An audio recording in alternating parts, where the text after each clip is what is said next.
যে দেশে ছোট বাচ্চাদের সাথে যেটা বয়স্ক করলে মন লোকেরাও ভালো খেলাধুলা থাকে করে। সব সময় সেটা করার চেষ্টা করাই ভালো। মন ভালো তো সব ভালো। এই যে এই মেয়েটা এরা খালি পরিয়ে বর করে, সেদিন ছিল লাল পরি বর করে।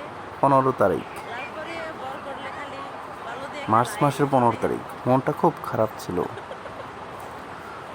কি করব কোনো তোমার নাম কি? কিছু ভেবে পারছিলাম না। তোমার নাম কি? বাইরে বাচ্চাদের খেলা দেখে মাইমুনা? মনটা ভালো হয়ে গেল।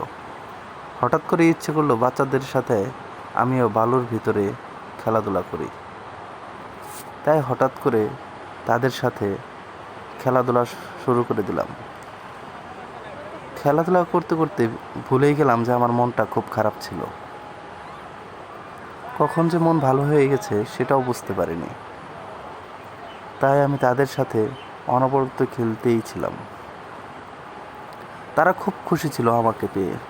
আমার সাথে সাথে তারাও খুব ভালোভাবে হাসি খুশিভাবে খেলছিল। আমরা বালু দিয়ে একজন আরেকজনের উপরে ছিটিয়ে দিয়ে তোমার ফ্রেন্ড? খেলছিলাম। বাচ্চারা আমার উপরে অনেক বালু ছোড়ার চেষ্টা করছিল। প্রথম ধাপে পেয়ে সারেনি।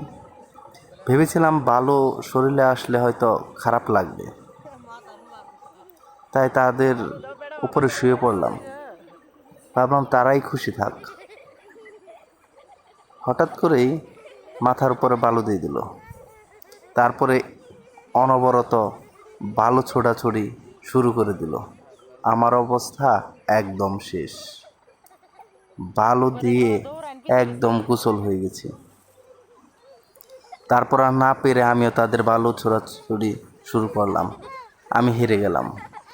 তারপরে তাদের কাঁধে নিয়ে হাঁটা শুরু করলাম গোসল করানোর জন্য।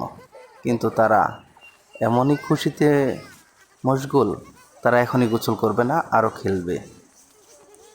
তাই তাদের খেলার জন্যে আরেকটা খেলা শুরু করলাম, যেটা ছোটোবেলা খেলেছি আমরা।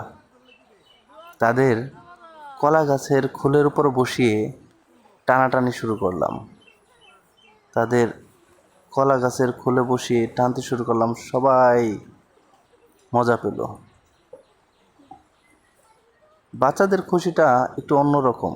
তাদের সাথে একবার খেলতে পারলে দেখবেন নিজেও কখন বাচ্চা হয়ে গেছেন সেটা আর বুঝতে পারবেন।